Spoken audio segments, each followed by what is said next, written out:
വളരെ ഓർത്തഡോക്സ് ആയ ഒരു ബ്രാഹ്മൺ കുടുംബത്തിൽ ജനിച്ചല്ലേ, ആ അന്തരീക്ഷത്തിൽ വളർന്ന് അങ്ങനെ വളർന്നൊരു പെൺകുട്ടി എങ്ങനെയാണ് ഇങ്ങനെ ഒരു അഫെയറിൽ പെടുന്നതും, അല്ലെങ്കിൽ എങ്ങനെയാണ് ഒരു പർട്ടിക്കുലർ സ്റ്റേജിൽ എല്ലാ ആണുങ്ങളും എല്ലാ പെണ്ണുങ്ങളും they push themselves into certain kind of things.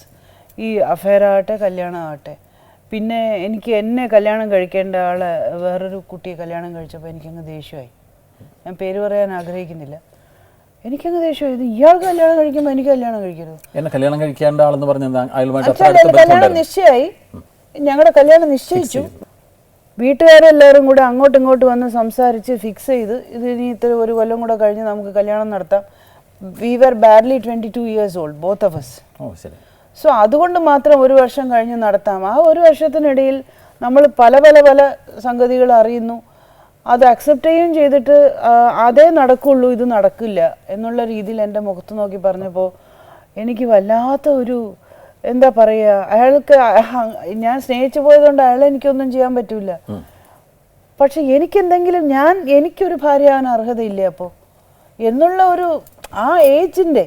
ഇപ്പോഴാണെങ്കിൽ നമ്മൾ ഓക്കെ ടാറ്റ എന്നൊക്കെ പറഞ്ഞിട്ട് നമ്മൾ ഈശ്വരോ രക്ഷ പോകും. നേരത്തെ പറഞ്ഞ ആ ദേഷ്യമാണോ പിന്നീട് മറ്റ് ശ്രീ ജോർജുമായിട്ടുള്ള ബന്ധം ഉണ്ടാകാനുള്ള ഒരു അല്ലെ? I pushed myself into that marriage. എനിക്ക് ഒരാൾ എന്നെ രക്ഷിക്കാൻ ഒരു രക്ഷകർത്താവ് വേണം, ഇനി ഇങ്ങനെ പോയാൽ ശരിയാവില്ല എന്നുള്ള രീതിയിലാണ് ദാറ്റ് മാരേജ്. അന്നത്തെ ആ പ്രായത്തിലായി ലിറ്ററലി പുഷ്. അപ്പൊ ആ സമയത്ത് ദിസ് മാൻ ടുക്ക് അഡ്വാൻറ്റേജ്. എന്റെ വിശ്വാസം വർദ്ധിച്ച് ഒന്നും അതൊന്നുള്ളത് എല്ലാം ക്ലിയർ നോക്കിക്കോളൂ, എല്ലാം മോളുടെ അല്ലേ എന്ന് പറഞ്ഞ് അവസാനമാണ് നമ്മൾ അറിയുന്നത്. സോ 5 മിനിറ്റിൽ ഞാൻ റോഡിലാണ്. അപ്പോൾ ഞാൻ അമ്മയോട് ചോദിക്കുന്നത്, അമ്മേ നമുക്ക് എവിടെ പോവാം? ആലോചിക്കട്ടെ. അമ്മ കരയത്തേ ഇല്ല, ഞാൻ കിടന്ന് നിലവിളിക്കുന്നു.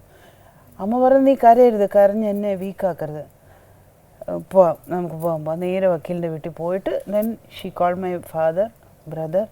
അപ്പോൾ എൻ്റെ ബ്രദറോട് ചോദിച്ചു, നോക്കൂ അവൾക്ക് ഇങ്ങനെ ഒരു സംഭവം പറ്റിപ്പോയി, എൻ്റെ വൈഫ് പ്രഗ്നൻ്റ് ആണ്, എനിക്ക് മനസ്സിലാവുന്നുണ്ട്, ഒരു 10-15 ദിവസത്തേക്ക് അവളെ അവിടെ നിർത്താനുള്ള ക്ഷമയുണ്ടോ നിനക്ക് എന്ന്.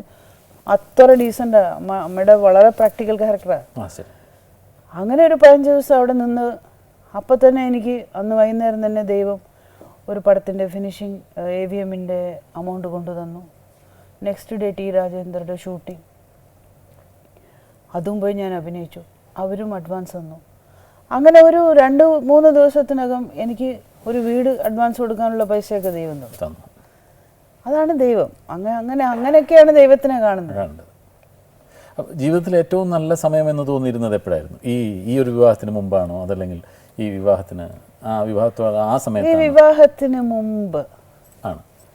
അതായത് ഏറ്റവും നല്ല സമയം എന്ന് പറയുന്നത് as A artist, as A woman, as A girl, you know, എനിക്ക് ഏറ്റവും ഇഷ്ടപ്പെട്ട പാട്ടും ഡാൻസും എൻ്റെ ജീവിതത്തിൽ നിറഞ്ഞിരുന്നു. അങ്ങനെ because at the age of 12 I was the highest paid Bharatanatyam dancer in Madras. ഇത്രയൊക്കെ പ്രശ്നങ്ങളുണ്ടായപ്പോഴും ഒരിക്കൽ പോലും ശ്രീവിദ്യക്ക് മറ്റേ വസുന്ധര ആവാൻ തോന്നിയിട്ടില്ല അല്ലേ? നെവർ, ബിക്കോസ് എൻ്റെ ബേസിക് നേച്ചർ അങ്ങനെയാണ്.